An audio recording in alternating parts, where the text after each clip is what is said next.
सभी दोस्तों का स्वागत है अपने YouTube channel UPSC with motivation में। आज हम बात करने वाले हैं यूपीएससी परीक्षा में वैकल्पिक विषय के रूप में हिंदी साहित्य का सिलेबस किस प्रकार से रहता है। तो हिंदी साहित्य में दो पेपर होते हैं। हिंदी साहित्य के अंदर आपको दो पेपर होंगे जो देखने को मिलते हैं। उसमें से एक पेपर होता है वो 250 अंक का होता है और दूसरा पेपर भी 250 अंक का होता है।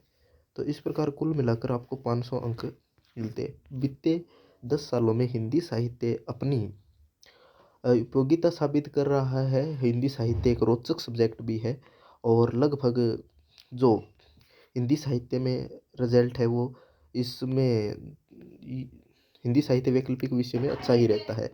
तो पेपर फर्स्ट की बात करते हैं। इसमें है भाग क, यानी ए भाग में हिंदी भाषा और नागरी लिपि का इतिहास, यानी हिंदी भाषा उस समय कैसे विकसित हुई और नागरी लिपि यानी देवनागरी, हिंदी भाषा की कौन सी लिपि है? देवनागरी। तो उसके अंदर अपभ्रंश, अवहट्ठ और प्रारंभिक हिंदी का व्याकरणिक तथा अनुप्रयुक्त स्वरूप, मध्यकाल में ब्रज और अवधी का साहित्यिक भाषा के रूप में विकास। प्राचीन काल का ये हो गया पास्ट टाइम और ये मध्यकाल मिडाइवल और सिद्धनाथ साहित्य, खुसरो, संत साहित्य, रहीम आदि कवियों और दक्षिणी हिंदी में खड़ी बोली का प्रारंभिक स्वरूप। फिर इसके बाद में है 19वीं शताब्दी में खड़ी बोली और नागरी लिपि का विकास। अगर आपको इस सिलेबस की जो पीडीएफ है वो मैं नीचे डिस्क्रिप्शन में इसका लिंक दे दूंगा, आप वहां से इसको डाउनलोड कर लीजिएगा। या आप जाकर upsc.gov.in पर जाएंगे तो वहीं पर आपको भी ये सिलेबस मिल जाएगा upsc.gov.in पर। फिर हम बात करते हैं कि इसमें दिया गया है आगे हिंदी भाषा और नागरी लिपि का मानकीकरण। हिंदी भाषा और नागरी लिपि का मानकीकरण, 19वीं शताब्दी में खड़ी बोली और नागरी लिपि का विकास। तो 19वीं शताब्दी में खड़ी बोली और नागरी लिपि का किस तरह विकास हुआ, हिंदी भाषा और नागरी लिपि का मानकीकरण क्या है, भारतीय संघ की राजभाषा के रूप में हिंदी का विकास, स्वतंत्रता आंदोलन के दौरान राष्ट्रभाषा के रूप में हिंदी का विकास, हिंदी भाषा कैसे कैसे विकसित हुई। और आगे है हिंदी भाषा का वैज्ञानिक और तकनीकी विकास, हिंदी की प्रमुख बोलियां और उनका परस्पर संबंध कि हिंदी की कितनी बोलियां हैं, पहाड़ी हिंदी है, पश्चिमी हिंदी। इस संपूर्ण जो ये भारत देश है, इस संपूर्ण भारत देश में थोड़ा सा नक्शा ठीक नहीं बनाया वैसे, इस प्रकार से ये जो भारत देश है, इस भारत देश के अंदर हिंदी लगभग अपनी ये जो क्षेत्र है मध्य भारत के, ये लगभग हिंदी भाषा क्षेत्र है। और हिंदी भाषा एक हमें सिविल सर्वेंट होने के नाते भी हम सिविल सर्विस में जाना चाहते हैं तो लगभग हिंदी भाषा का प्रयोग करते हैं। तो हिंदी साहित्य एक बेहतरीन ऑप्शनल के रूप में अब सामने आ रहा है। फिर हम बात करते हैं नागरी लिपि की प्रमुख विशेषताएं, उनके सुधार के प्रयास तथा मानक हिंदी का स्वरूप। अगर आपको हिंदी साहित्य यूपीएससी की तैयारी करने के लिए आपने हिंदी साहित्य ऑप्शन लिया है तो आप दृष्टि आईएएस के नोट्स ले सकते हैं और नीचे इसके बारे में बुक भी दी हुई है। अगर आप देखेंगे तो मैं आपको बुक के बारे में वैसे भी बता दूंगा, इस सिलेबस में भी बुक के बारे में बताया गया है, इसके बारे में हम आगे देखते हैं।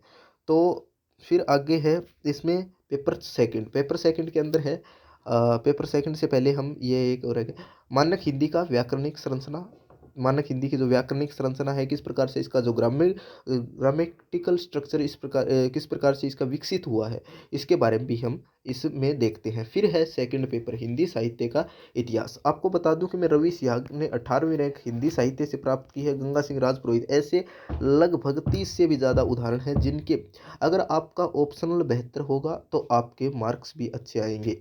और आप कृपया वीडियो को ज़्यादा से ज़्यादा लाइक कीजिएगा और अगर चैनल पर नए हो तो चैनल को प्लीज़ सब्सक्राइब कीजिएगा, जिससे कि अब हमारा चैनल ग्रो होगा और मेरा मोटिवेशन भी इस चैनल को अगर आप सब्सक्राइब करते हैं और वीडियो लाइक करते हैं तो आपके लिए मैं अच्छा कंटेंट उपलब्ध करवाने की कोशिश करूँगा। तो हिंदी साहित्य की प्रासंगिकता, महत्व तथा हिंदी साहित्य के इतिहास लेखन की परंपरा कि हिंदी साहित्य, जब हिंदी भाषा का अस्तित्व सामने आया तो इसका साहित्य भी हुआ। तो इस हिंदी साहित्य के इतिहास लेखन की परंपरा में हिंदी साहित्य का सूत्रपात किसने किया, हिंदी साहित्य का प्रमाणिक सर्वप्रमाणिक साहित्य लेखन हिंदी साहित्य का इतिहास लेखन कौन सा है, तो इसके बारे में अध्ययन करते हैं।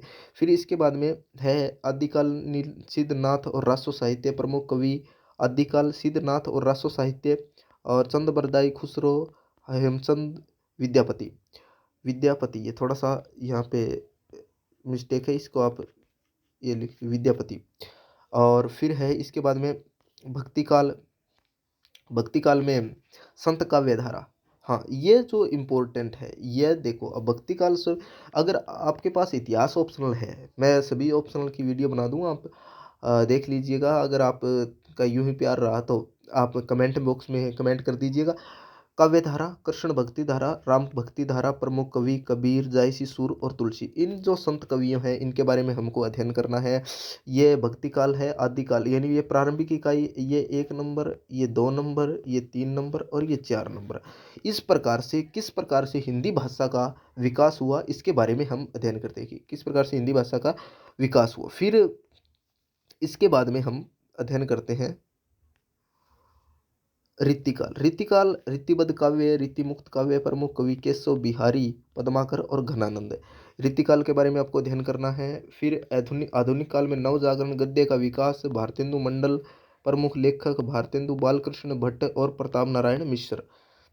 इसके अंदर आधुनिक काल। फिर आधुनिक हिंदी कविता, आधुनिक हिंदी कविता की मुख्य प्रवृत्तियाँ, छायावाद, प्रयोगवाद, नई कविता, नवगीत, समकालीन कविता और जनवादी कविता। फिर इसके बारे में आगे है कविता, प्रमुख कवि, इसमें कौन कौन से पठनीय हैं।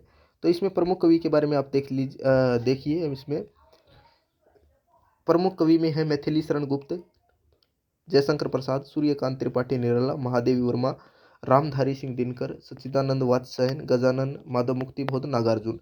ये जो इसके आप मतलब आपको आपके 9th-10th में भी लगती है, 11th-12th में भी है ये लगभग कवि। तो आप अगर अभी ग्रेजुएशन कर रहे हैं, यानी ग्रेजुएशन के स्टूडेंट है, या आप 11th-12th में भी पढ़ रहे हैं, तो आप प्लीज़ अगर आपका जो हिंदी साहित्य, अगर आप आगे तैयारी करने के लिए ऑप्शन लेना चाहते हैं, तो आपके लिए बेहतरीन समय है, आप इसको तैयारी में लगा दीजिए। फिर आपको क्या है, आपके लिए चीज़ें आसान हो जाएगी।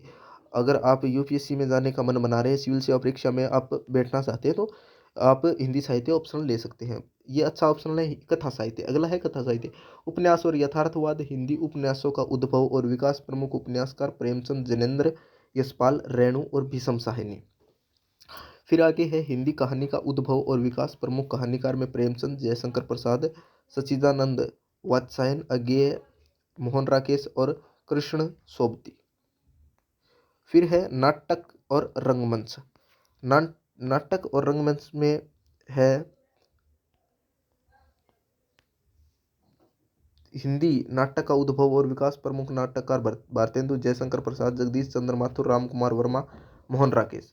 हिंदी रंगमंच का विकास, आलोचना, हिंदी आलोचना का उद्भव और विकास, सैद्धांतिक, व्यवहारिक, प्रगतिवादी, मनोविश्लेषणवादी आलोचना और नई समीक्षा। फिर इसके बाद है प्रमुख आलोचक। इसके जो आलोचक कौन कौन, आलोचक में आता है रामचंद्र शुक्ल जी, हजारी प्रसाद द्विवेदी, राम विलास शर्मा और नगेंद्र। हिंदी गद्य के विदाई, ललित निबंध, रेखाचित्र, संस्मरण और यात्रा वृतांत। यात्रा वृतांत के बारे में कवियों ने बताया, संस्मरण, रेखाचित्र, ललित निबंध। इस प्रकार से पहले पेपर का ये पूरा सिलेबस हो गया। इस एक प्रकार आप अगर आप स्क्रीनशॉट लेना चाहते हैं तो इसका स्क्रीनशॉट ले लीजिए, और इसको इसका स्क्रीनशॉट भी आप यहाँ तक ले सकते हैं। और चलिए फिर आगे पेपर 2 के अंदर क्या चीज़ पूछी जाएगी वो देखते हैं। पेपर 2 में इस प्रश्न पत्र में निर्धारित मूल्य पाठ्य पुस्तकों पढ़ना अपेक्षित होगा, ऐसे प्रश्न पूछे जाएंगे जिन अभ्यर्थी की आलोचनात्मक क्षमता की परीक्षा हो सके। तो इसमें यानी पेपर 2 ऊपर दे दिए गए हैं, इसमें हमको क्या क्या पढ़ना है। इसमें पहला पेपर, इसमें ऐसे आलोचनात्मक क्षमता की परीक्षा हो सके, यानी इसमें आपको क्या क्या अध्ययन करना है वो देखते हैं। तो कबीर की कबीर ग्रंथावली, आरंभिक 100 पद, संपादक श्याम सुंदर दास। ये बुक, यानी आपको कौन कौन सी बुक खरीदनी है, वो ये बुक खरीदनी है।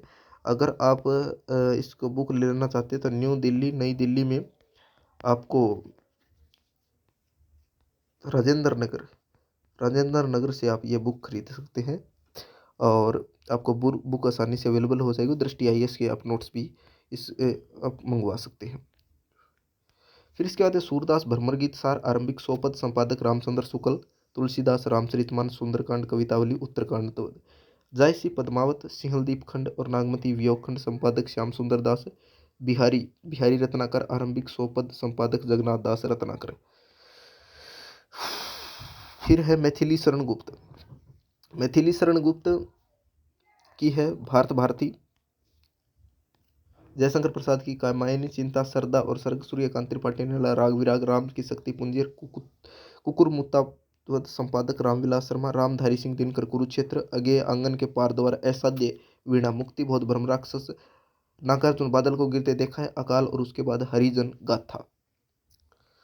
फिर भाग ख में आगे देखिए, इसमें आगे नाटक भारतेंदु, भारत दूरदर्शा, मोहन राकेश, आषाढ़ का एक दिन, रामचंद्र शुक्ल, चिंतामणि बुक है, ये इनके राइटर हैं।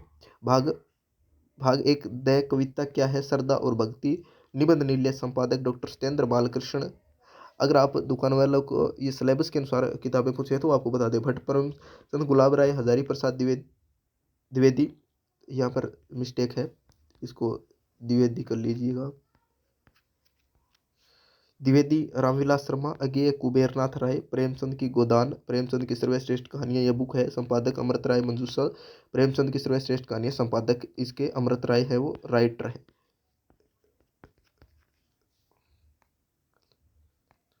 फिर इसके बाद में है प्रसाद संकट गुप्त, यशपाल दिव्या, फणीश्वर नाथ नेहरू की महिला अंचल, मन्नू भंडारी महाभोज, एक दुनिया समानांतर, सभी कहानी, यह संपादक राजेंद्र यादव। तो इस प्रकार से हमने एक एक कर इस पूरे सिलेबस की हमने देख लिया है। अगर आपको वीडियो पसंद आता है तो वीडियो को लाइक कीजिए, चैनल को सब्सक्राइब करके कृपया जल्दी से जल्दी 1,000 सब्सक्राइबर पूरा करवा दीजिए। आपका धन्यवाद, थैंक यू सो मच।